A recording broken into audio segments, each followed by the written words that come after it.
And the lack of standardized guideline procedure and requirements for exporters has led to the loss of over 17 billion naira royalties unremitted as solid minerals export. This figure is from the Ministry of Mines and Steel Development.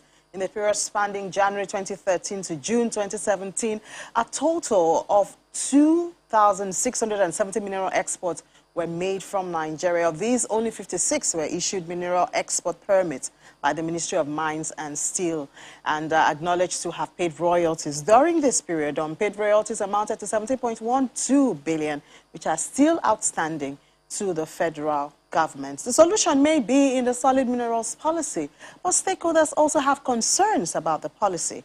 Well, Mr. Seun Olatunji is the chairman mining group of the Lagos Chamber of Commerce and Industry, and he explains some of these concerns and possible solution to us. Good morning, Mr. Olatunji. Thank you so much for joining us this morning. Thank you for having me. Yeah, so the issue of the solid minerals policy has been a thing of concern. And outside the sector, people are happy that, oh, there's a policy and it's in the pipeline, as we normally say. But you in the sector have concerns about some of the adjustments being made to the policy. Share with us some of those concerns. We are also happy about these draft guidelines. So the stakeholders are not against these guidelines. To be clear on that, it's just that we want to ensure that the new guidelines doesn't add bottlenecks to an already encumbered export procedure in Nigeria. So what we have realized from this guideline, which we pointed out at the stakeholders' engagement, was that it increases the duration to conclude an export transaction. Currently, it stands at about 10 working days to 15 working days, but with these new guidelines going into effect, it will go up to 30 working days, 29, 30 working days. And if you notice this administration's presidential ease of business, environmental council's mantra is to reduce bottlenecks for doing business, for ease of business. So we have pointed this out to the Ministry of Finance and the Ministry of Solid Minerals, and they've taken our feedback seriously.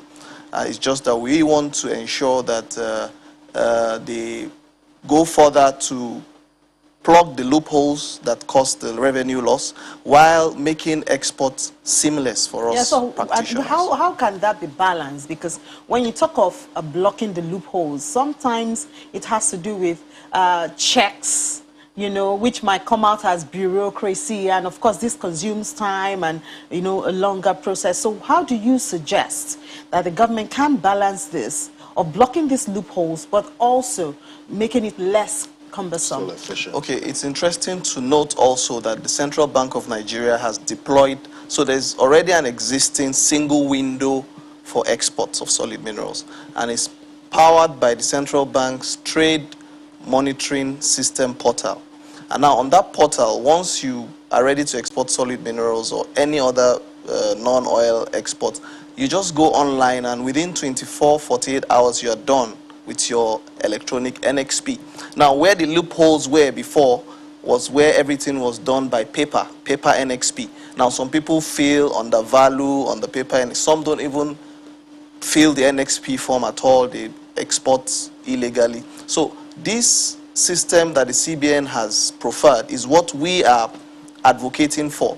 Instead of taking us back to a paper environment, put everything online so that within 48 hours, within 3 days or 5 working days, we are done with filling our NXPs and all the requirements are provided for. And that is all we're asking for.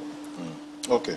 Well, the GDP from mining in Nigeria increased to about 15.56 million naira in the first quarter of 2021 from about 11.47 million in the fourth quarter of 2020. Is this an indication that we're on the right track? Yes. As a matter of fact, I took time to bring a compilation of revenue accruable to the country in terms of export proceeds from the non-oil sector. And it will interest you to know that in the last 5 years, 2015 to 2020, we've had upwards of $11 billion from non-oil exports. And of that $11 billion from non-oil exports, solid minerals accounts for $1.75 billion. Now, these figures are testifying to the fact that this sector needs more attention from government. So our advocacy at the Lagos Chamber of Commerce and Industry is for our operators and practitioners to create more wealth, create more jobs. And the way to do this is not to encumber the existing process, is to make it seamless, make it easier. Like, I give you an example. If you want to register as an exporter at the Nigerian Export Promotion Council, for example, all you need to do is do every application online. You don't need to go to their offices.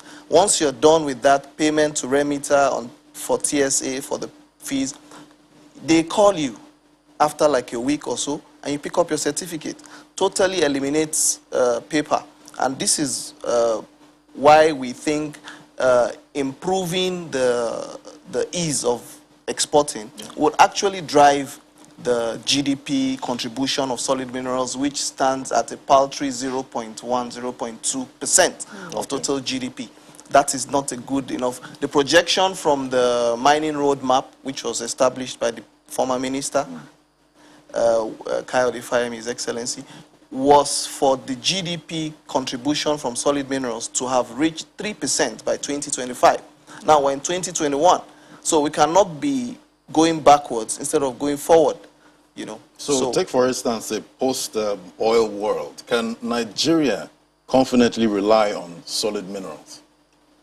Very well. So why do I say this? As a matter of fact, the prices of metals have been stable over the last 10 years. If you look at during the pandemic, where everyone was shutting down, businesses were going under, gold miners all over the world were smiling to the bank because gold peaked, and gold is still bullish right now at $1,900 per ounce. Same with other metals that are not really quoted: silver, lead, zinc, copper. So metals are the future, and Nigeria is fortunate to have some of these new drivers of the post-oil global economy. We have lithium in Nigeria. Now, lithium is a strategic mineral. It's very essential for the electric vehicle market. And this mineral is in Nigeria. I'm sure the ministry will soon begin to announce their findings from the National Integrated Mineral Exploration Program, the NIMEP project. And I'm sure it will interest investors to quickly take positions in the sector. Lithium. Well, one way to boost that, I mean, because at the top of my head, immediately you said that, I remember NNPC said that remittance to the Federation account might be zero this month, and already there are reports that remittances have dropped, you know, and it's all because of happenings around oil. So if we turn away from oil and face this, this could be a solution for us. But one of the challenges is miners raising funds. You know, so how do you think, and mining licenses are not accepted as collateral, you know, so how do you think, I mean, since we're talking about the policy and things that should be put in place to encourage more activity, you know, in this sector to boost our earnings, to boost our revenue. So talking about raising funds and all that, what would be the shortest possible safe way to encourage especially new miners to go into this? Yes, raising funds is critical to any successful business, not just mining.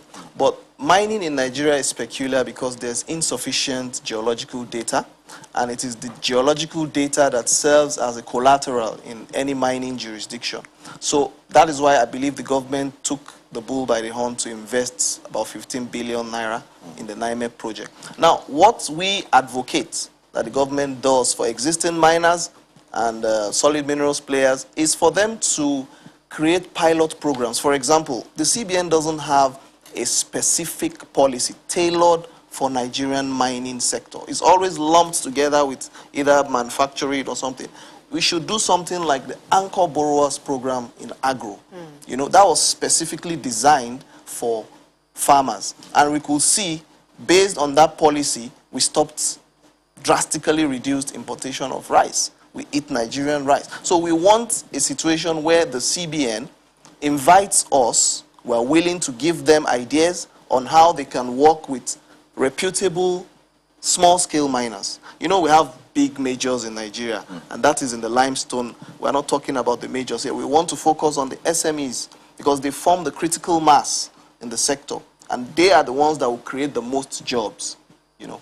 And so what we advocate is for the CBN, to come as the umbrella body for finance and create a tailor-made program for miners. If you remember, some years back in 2017, I think, Bank of Industry, in collaboration with the ministry, created a 5 billion naira fund. But I would shock you to say that less than 10 people, less than 10 mining companies have accessed these funds. Why? So, because there are so many bottlenecks that prevent them. For example, the issue of collateral.